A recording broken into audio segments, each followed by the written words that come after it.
হরে কৃষ্ণ মিত্রগণ, সকলকে নৃসিংহ চতুর্দশীর শুভেচ্ছা এবং অভিনন্দন জানাচ্ছি। আসছে আগামী 27শে বৈশাখ 11/5/2025 রোজ রবিবার নৃসিংহ চতুর্দশী ব্রত।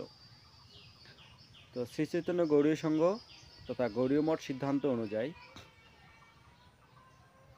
নৃসিংহ চতুর্দশীর উপবাস পূর্ণ দিবস, অর্থাৎ পরদিবস পারণ 9টা 37-এর মধ্যে পারণ। তো আমরা এই নৃসিংহ চতুর্দশী ব্রত কেন পালন করব? আপনারা সকলেই জানেন যে ভক্ত প্রহ্লাদ হিরণ্যকশিপুর তার পিতা এত বড় একজন অসুর ছিলেন, এত দুরাচারী ছিলেন, যার কারণে তিনি তার কাছ থেকে ত্রাণ পাওয়ার জন্য এত বেশি তাকে স্মরণ করেছেন, যার কারণে তিনি কি প্রকটিত হয়ে তাকে বিনাশ করেছেন। তো এ সমাজেও সেই হিরণ্যকশিপুরের মতো অনেক অসুর রয়েছে, যারা সর্বদাই ভক্তদের বিনষ্ট করতে চায়, ধর্মকে বিনষ্ট করতে চায়।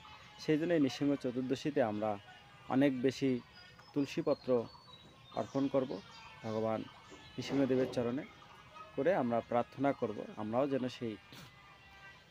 এই জড়জাগতিক অসুর থেকে মুক্ত হতে পারি এবং ভগবত কৃপা প্রাপ্ত হতে পারি এবং ভগবানের সেবা করার সৌভাগ্য অর্জন করতে পারি। হরে কৃষ্ণ।